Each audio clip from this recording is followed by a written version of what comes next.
Danny at Under Drive again with another workout for you for 12 days of fitness. Got a good one for you today. We're going to be pairing up some isometric and plyometric exercises. Isometric exercises are when you contract that muscle and hold it in one position for a period of time. Plyometric exercises are a little more dynamic and explosive in nature. So we're going to be working through a series of pairs of isometric plyometric exercises. The isometric exercise, your goal is to hold that isometric move for 1 minute. If you start to fatigue, take a little break, get back to it. And the plyometric exercise you're going to do for 30 seconds. Cycle through each pair 3 times. As always, if you start to fatigue, take a break. These will be pretty challenging. All right, let's get started.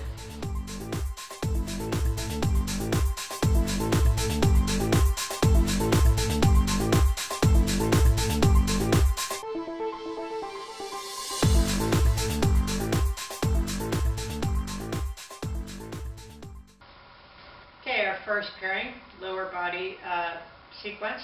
We're going to begin, the isometric move is going to be an isometric plie squat. Going to take those knees shoulder width or a little wider apart, turn the toes out a little bit.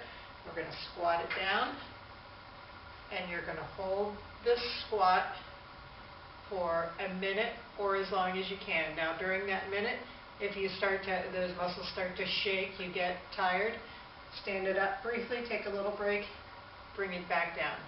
Your goal to hold that squat for 1 minute.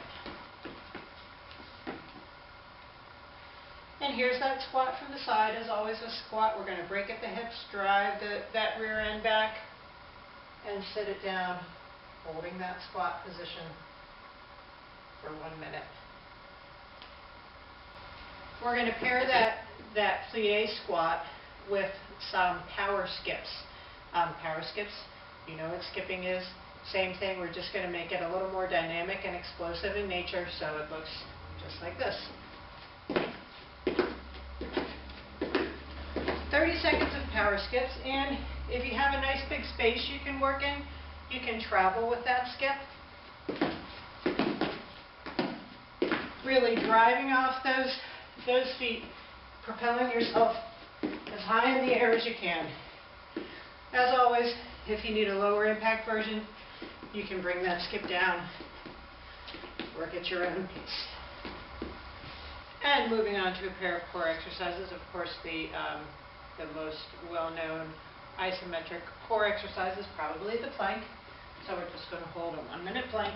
We've gone over planks quite a bit in this series, so I won't give you too much detail here. Hold that plank for 1 minute, and we're going to come over, sitting down, and we're going to do some Russian twists, feet on the floor. Up next are some isometric single leg deadlifts. You can add some hand weights if you have some at home, or you can do them without the weight. I'm going to pick the weights up, one in either hand. We're going to bend at the waist. You're going to try to bring the back leg up as high as you can. Nice tabletop back. So you'll probably want to pick a spot on the floor to look at to help you maintain that nice neutral spine position. Keep your head in line with your neck and back. Lifting that leg as high as you can, as close to parallel as the floor as you can. Holding this position for 30 seconds on either side. I'll show you the other side without the hand weights.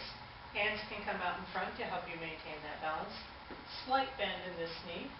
Again, we always want to make sure that knee tracks over the toe and points straight ahead. Bending at the waist. Lifting that leg behind as high as we can. Neutral spine. Holding that position for 30 seconds and bringing it back down. And we'll be pairing that with some lateral single leg hopping from one leg to the other. Again, feel free to pick up that intensity a little more if you want. Or keep it a little lower. 30 seconds of lateral single leg hops. Our next pair, working the upper body, we're going to begin with an isometric tricep dip or tricep hold. You can do this in a couple of different ways. If you want to really just focus on the tricep, you can find something like a table or a countertop that has you a little more elevated. So that way you're not engaging so much your lower body and core, really concentrating that work in the upper body. Bring that body out, lower down, and holding that position for 1 minute. Now, if you'd like to bring in a little more work in the lower body and core, you can choose a shorter surface, like a coffee table, and that will require a little more stability in your core to hold that position. That's your isometric tricep hold. We're going to pair that exercise with a plyometric wall push-up. Again, nice wall with some room to work against. Hands are going to come up against the wall. Now you can moderate the effort here. You can make it a little easier by being a little closer to upright, a little more challenging by extending those feet out a little bit further. Feet behind me are about shoulder width apart, facing the wall, lowering the chest toward the wall, pushing back and driving off that wall. So 30 seconds of plyometric wall push-ups. Next up, we have a single leg hip bridge or glute bridge. We did some of these on the first day, but we're going to hold it up and holding this position for 30 seconds. Now, if you would like to bring in a little work for your calves, as you elevate those hips, you can, instead of having the foot flat on the floor, you can push up on your toe, and that will work that calf muscle as well. We're going to partner that exercise with some lateral hopovers. You can use, probably the best thing for you to use at home for this is a nice sturdy chair. Pushing it up against the wall would probably be a good idea. I'll show you that in just a minute. So hands go down from the side.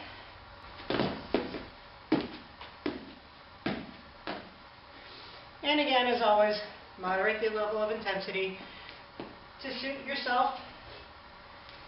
Keep that move a little smaller, a little slower if you need to. If you want to just step, you can just step. And as I said at home, a good choice for this exercise is to just take a nice sturdy chair, push it up against the wall so it's not going to slide away from you. Hands on the seat of the chair, and that's the surface you'll work from.